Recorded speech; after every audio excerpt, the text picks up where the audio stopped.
여러분, 우리는 인생에서 때로는 지우고 싶은 기억들이 있어요. 여러분들은 있으신가요? 남에게 말하고 싶지 않는 과거가 있을 수도 있고요.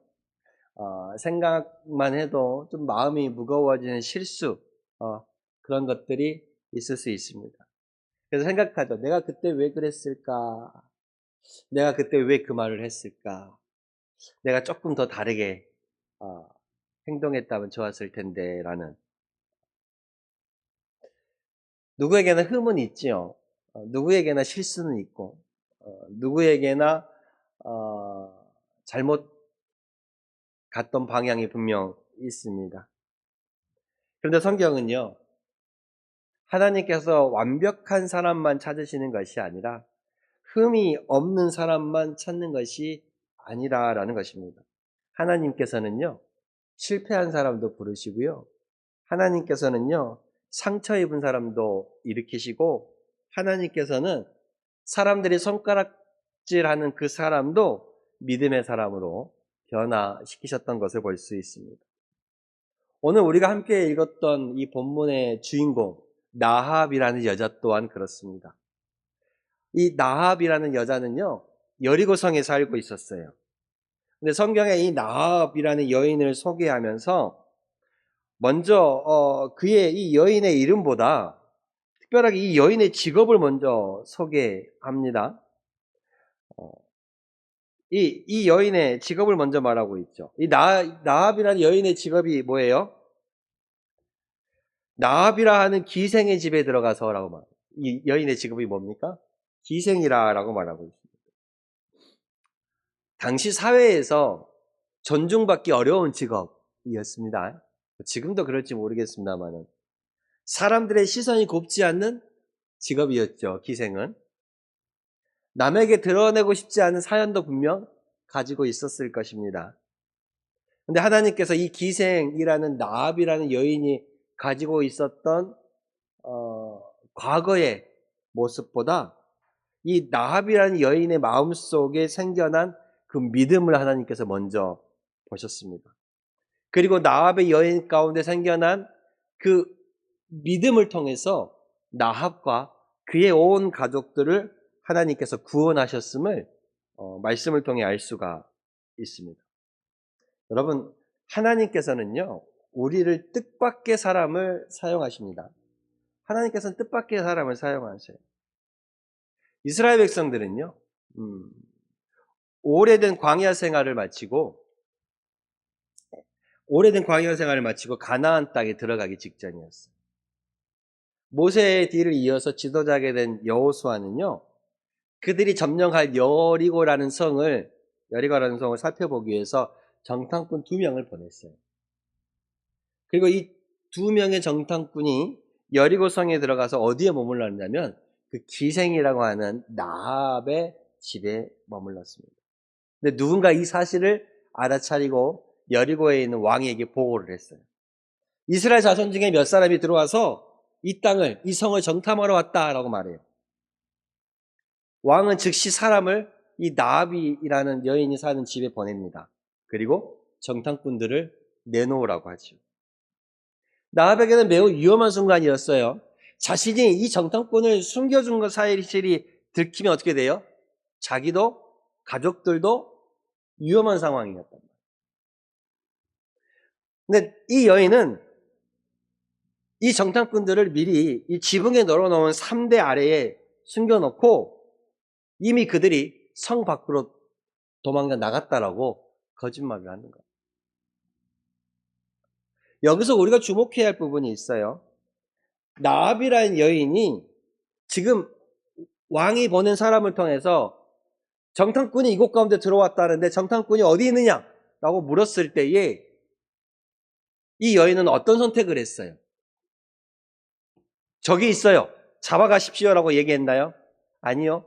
이 정탐꾼을 숨겨놓고 이미 밖으로 나갔다라고 말했어요.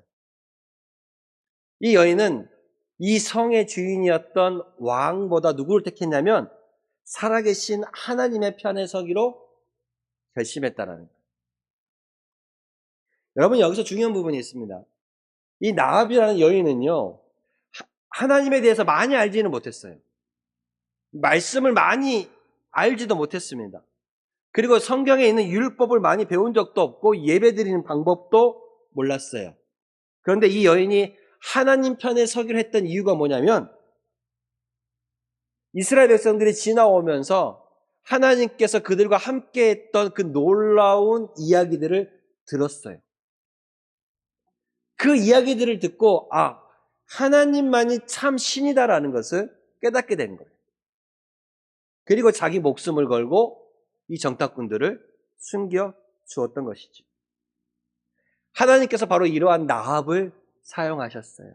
비록 그 당시에 손가락질 받고 사람들 앞에 떳떳이 나서기 어려운 기생이란 직업을 가졌던 여인이지만 하나님은 그 여인을 사용하셨어요. 그 여인의 마음이 어디에 있는지를 보셨던 것이지. 하나님께서는 우리의 과거만 보시는 것이 아니라 지금 우리가 어디를 향해 있고 우리의 마음이 어디에 있는지를 보시는 거예요. 여러분 혹시 여러분도 주저하고 있지는 않습니까? 내가 혹 너무 늦은 것은 아닐까? 너무 늦게 시작한 것은 아닐까? 나는 성경도 많이 모르고 말도 잘 못하고 할 수 있는 것이 없다라고 생각하십니까? 이제 나이가 너무 들어서 내가 뭘 할 수 있냐라고 말하십니까? 여러분 그렇지 않습니다. 하나님은 젊은 사람만 찾으시는 것이 아니에요. 하나님은 힘 있는 사람만 찾는 것이 아니에요. 하나님은 완벽한 사람을 찾는 것이 아니에요. 하나님께서는 하나님을 믿고 순종하려는 사람을 찾습니다. 순종하려는. 하나님은 우리가 살아온 과거보다 앞으로 하나님과 함께 길을 걸어갈 그 사람의 마음을 더 중요하게 보십니다. 여러분, 오래된 그릇이라도 깨끗이 씻으면 귀하게 사용할 수 있어요. 겉이 조금 낡았다라고 거기다 밥을 못 담아요? 아니죠. 낡았어도 담을 수 있습니다. 깨끗하게 씻으면 더 귀하게 사용할 수 있어요. 여러분, 오래 사용했다라는 것은요, 그만큼 뭐가 들어갔다라는 거예요? 내 정이 좀 들어갔다라는 것이죠. 오래 사용했다라는 것은 너 손때가 많이 묻었다는 말이고 정이 더 묻었다는 말이에요. 오래 쓰는 거를 우리 어르신들은 오히려 더 많이 못 버려요. 그렇죠? 프라이팬도 쓰고 나면 벗겨지면 버려야 되는데 오래 썼다고 계속 쓰고 계세요. 냄비도 다 이게 찌그러져 갖고 그러는데 좀 버리지. 그것도 계속 쓰고 있어요. 그릇도 좀 오래되고 그런 것도 버려야 되는데 오히려 더 정이 가서 그대로 쓰고 있습니다. 여러분, 우리의 인생도 어쩌면 마찬가지인 것 같아요. 하나님께서도 우리의 실패도 많고 모난 부분도 많고 떼간 부분도 있지만 하나님의 손에 들리면 하나님께 귀하게 쓰임받을 수 있습니다. 나합이라는 여인도 마찬가지예요. 여리고성에서 인정받는 사람이 아니었어요. 그런데 하나님께서 이 정탐꾼들을 숨겨주고 하나님 편에 서기로 했던 이 나합을 귀하게 쓰셨던 것이지요. 훗날 이 나합이라는 여인을 통해서요, 그 여인의 후손을 통해 누가 나와요? 이스라엘의 이스라엘의 가장 위대한 왕이라고 할 수 있던 다윗 왕이 나오고, 이 여인의, 이 나합이라는 여인의 후손을 통해서 결국 예수 그리스도가 탄생하게 돼요. 결국 사람들이 손가락질하던 그 여인이 예수님의 족보에 들어가는 영광을 누리게 되는 거예요. 이게 하나님의 은혜입니다. 여러분, 우리도 우리의 인생을 하나님 손에 붙들면 가능성 없어 보여도 하나님 붙잡으시면 놀라운 사람이 될 수 있습니다. 그렇습니다, 여러분. 이 여인이, 나합이라는 여인이 이렇게 하나님의 손에 붙들릴 수 있었던 이유가 뭘까? 하나님에 대한 소문을 들었어요. 하나님이 어떤 분이시는가를 들었어요. 근데 그 들은 것에서 끝나지 않고 내가 들은 그 하나님을 믿고자 결심했으며 하나님 편에 서기로 결심했다라는 거예요. 여러분, 참된 믿음은요, 이 들은 말씀을 행동으로 옮기는 겁니다. 그게 참된 믿음입니다. 참된 믿음은 들은 말씀을 행동으로 옮기는 겁니다. 나합이 정탐꾼들을 숨겨준 이유가 뭐였어요? 정탐꾼들이 돈을 줘서 숨겨졌어요? 아니었습니다. 이스라엘 군대가 이미 이 여리고라는 성을 점령을 해버렸기 때문에 살기 위해서 그랬을까요? 아니요. 아직 여리고성은 튼튼히 건재하게 있습니다. 성문은 여전히 굳게 닫혀 있고 이스라엘 백성들은 여리고성을 바라보는 그 요단강 건너편에 있어요. 눈으로만 보면, 현실적으로 보면 여리고성은 아무런 문제가 없었어요. 그런데 나합은 이 하나님의 능력을 더 크게 봤다는 것이죠. 본문 9절에 뭐라고 말하는지 아십니까? 이 나합이라는 여인이 여호와께서, 하나님께서 이 땅을 너희에게, 너희가 누구예요? 이스라엘 백성들의 정탐꾼들이 온 정탐꾼들에게 하나님께서 이 땅 여리고를 너희에게 주신 줄 내가 아노라. 내가 안다라고 말해요.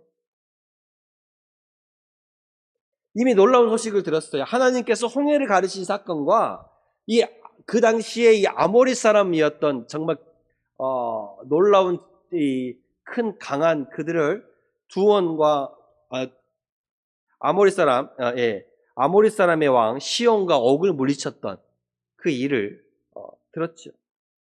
직접 보지는 않았어요. 하나님께서 홍해 가르신 일을 직접 보지는 않았죠. 하나님께서 이들을 위해 대신 싸우시는 그 전쟁의 순간도 보지 못했습니다. 단지 소문만 들었을 뿐이에요. 근데 그 소문을 듣고 하나님을 믿었습니다. 근데 여리고성에 살던 이 나합이라는 여인만 과연 이 소문을 들었을까요? 아니요. 많은 사람들이 들었습니다. 많은 사람들이 이 소문을 들었다라고 성경이 말하고 있어요. 그런데 이 같은 소문을 들었지만 반응은 달랐어요. 어떤 사람들은 큰일 났다 라고만 생각하고 두려워하기만 하지만 나합이라는 여인은 어땠어요? 그 소문을 듣고 내가 이 놀라우신 하나님을 믿어야겠다라고 결단했다라는 거예요. 여러분, 여기에 믿음의 차이가 있습니다. 하나님의 말씀을 많이 듣는 것도 중요하죠. 듣는 게 중요합니다. 먼저 들어야 믿음이 생기니까요. 듣는 것도 중요하지만 그 들은 말씀을 내가 어떻게 행동하느냐, 움직이느냐, 그것도 더 중요합니다. 여러분, 늘 말씀을 드려요. 오늘 비가 오죠? 비가 옵니다. 비가 온다라는 이야기를 일기예보에서 오늘 비가 많이 올 것입니다 라고 일기예보를 내가 들었어. 그럼 뭘 가지고 나가야 돼? 우산을 갖고 나가야죠. 근데 일기예보를 듣고도 우산을 안 갖고 나가면 내가 일기예보를 들은 그것이 소용이 있어요, 없어요? 소용이 없어요. 내가 병원에서 몸이 아파갖고 약을 처방받아 왔어요. 그 약을 머리맡에만 딱 두고 살면 소용이 있어요, 없어요? 머리맡에 아무리 약 봉지 둬봐야 소용없습니다. 먹어야 소용이 있죠. 먹어야 소용이 있어요. 약 봉지를 머리맡에 아무리 잘 모셔둔다고 병이 낫는 것은 아닙니다. 여러분, 하나님의 말씀도 마찬가지예요. 그 말씀을 듣고 옮겨야 돼요. 염려하지 말라라는 말씀을 들었으면 염려를 뭘로 바꿔야 돼요? 기도로 바꿔야지요. 용서하라는 말씀을 드렸으면 내 마음에 미워하는 마음을 조금이라도 좀 내려놓아야지요. 그렇지 않겠어요? 서로 사랑하라는 말씀을 드렸으면 도움이 필요한 사람들에게 손 한번 잡아주거나 손길 한번 내밀어 줘야죠. 그렇죠? 사랑하라는 말을 들었으면 서로 사랑하라는 말씀, 집에 있는 반찬 부침개로 좀 붙여갖고 예수 믿읍시다 하고 좀 갖다 주거나, 그렇죠? 오늘 같은 날 참 좋겠네요. 비 온 날. 먼저 그의 나라와 그의 의를 구하라 라는 말씀을 드렸으면 하나님을 내 삶의 첫 자리에 모셔봐야지요. 나합은 말로만 하지 않았어요. 듣고만 끝나지 않았어요. 하나님에 대한 이야기를 소문을 들었고 그 하나님의 백성인 정탐꾼들이 왔을 때 그들을 숨겨주고 하나님 편에 서기로 결심했다라는 거예요. 여러분, 믿음은 행동으로 나타나야 합니다. 그래서 나합이라는 여인이 11절에 뭐라고 고백한지 아세요? 너희의 하나님의 여호와는 위로는 하늘에서도 아래는 땅에서도 하나님이시라. 이 하나님은 하늘에서도 땅에서도 하나님이시라라고 고백하고 있어요. 여리고에서 섬기는 수많은 우상들을 버리고 하나님이 참 하나님이시라고. 위로는 아래로는 하늘에서는 땅에서는 참 하나님은 하나님뿐이다라고 고백하는 겁니다. 그렇죠. 놀라운 믿음을 고백하고 있어요. 여러분, 믿음은요, 마음속에만 머무는 것이 아니에요. 우리의 말과 행동을 바꿔야지. 오늘 우리가 해야 할 일이 뭘까요? 그러면 우리가 오늘 해야 할 거는 뭘까? 전화 한 통, 말 한마디, 다른 사람을 위로하는 것도 믿음입니다.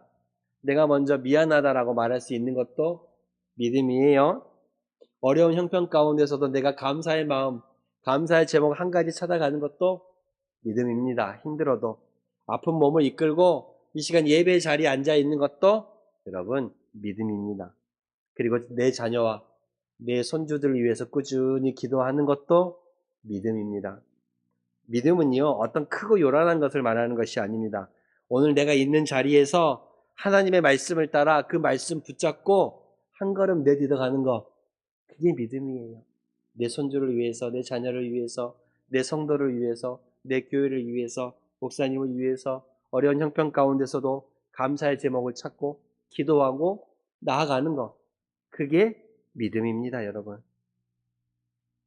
나압이라는 여인에게 있어서 믿음의 한 걸음은 뭐였어요?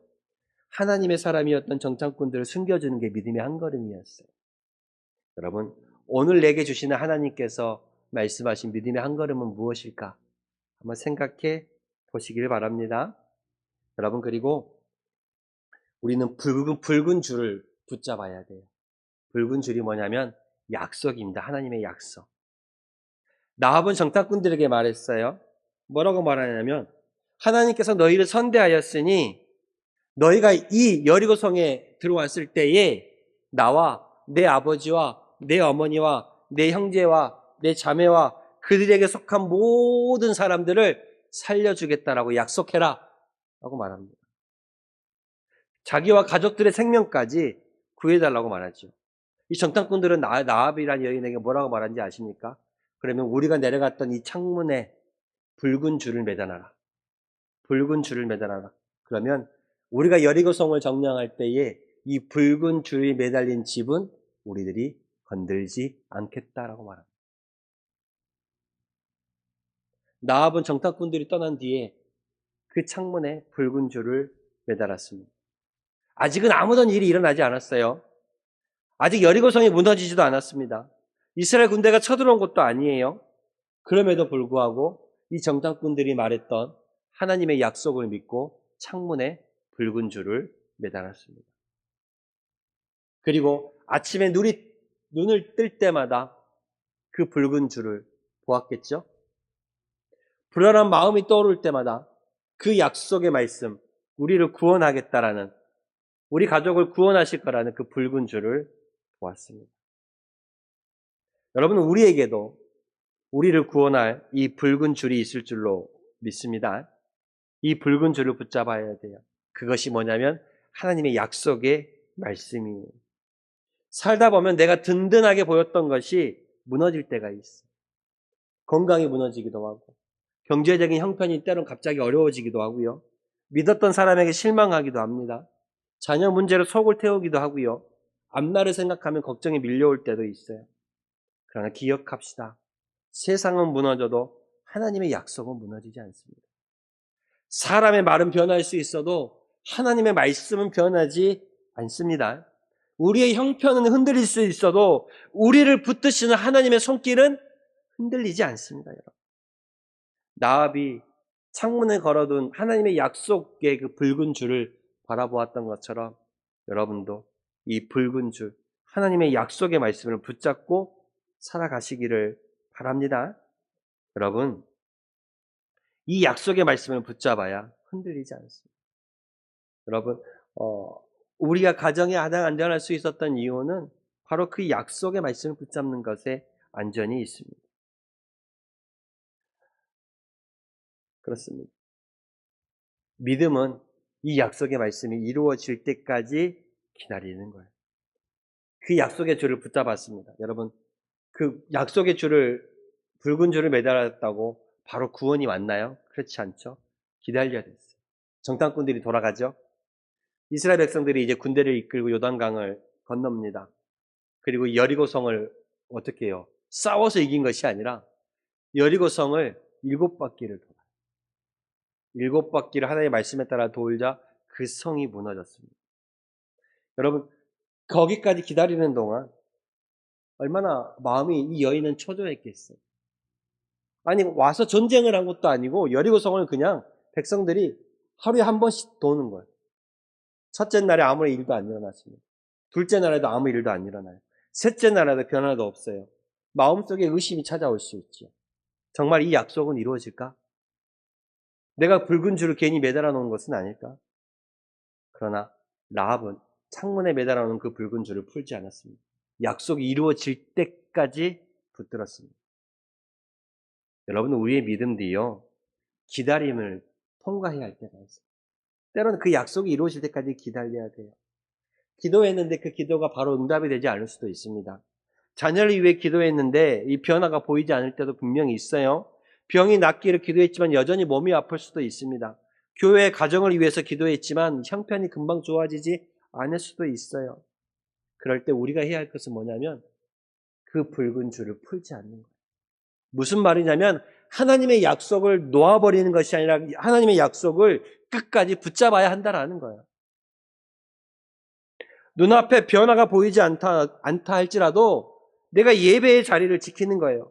기도해도 달라지는 것이 없는 것처럼 느껴진다고 할지라도 계속 약속을 붙잡고 기도하는 거예요. 하나님은 우리의 보이지 않는 곳 가운데서도 일하시며 가장 좋은 때를 기다리시며 그 때에 우리에게 응답하실 것입니다. 마침내 여리고성은 무너졌고 나합과 그 여인, 붉은 줄을 걸었던 그 여인의 가정은 살아났습니다. 하나님의 약속을 붙잡았던 그대로 이루어진 것이지요. 여러분, 우리가 우리 가운데서도 그 붉은 줄을 풀지 말고 붙잡아야 합니다. 기도의 줄을 놓지 마시고요. 예배의 줄을 놓지 마시고 말씀의 줄을 놓지 마시고 하나님께서 주신 소망의 줄을 놓지 마시기를 바랍니다. 그렇습니다. 이 여인은 하나님 편의 성으로 인하여서 하나님의 귀한 족복 가운데, 이 예수 그리스도의 족복 가운데 들어오게 되었습니다.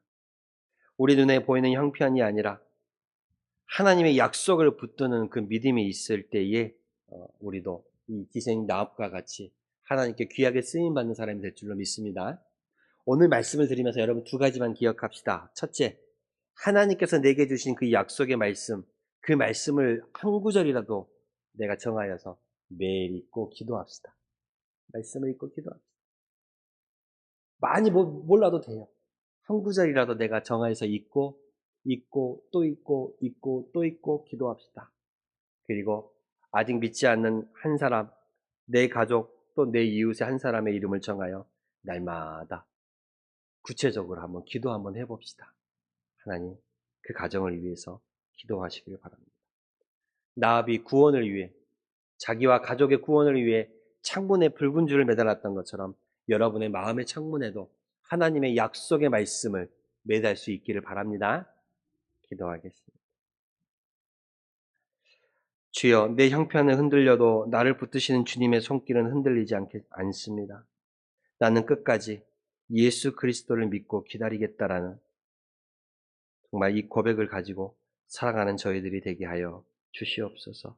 이 믿음이 우리 자신을 살리고 우리의 가정을 지키며 정말로 하나님께서 구원의 은혜를 베풀어 주시는 놀라운 일들을 보고 경험하는 저희들이 되게 하여 주시옵소서. 예수님의 이름으로 기도드렸습니다. 아멘.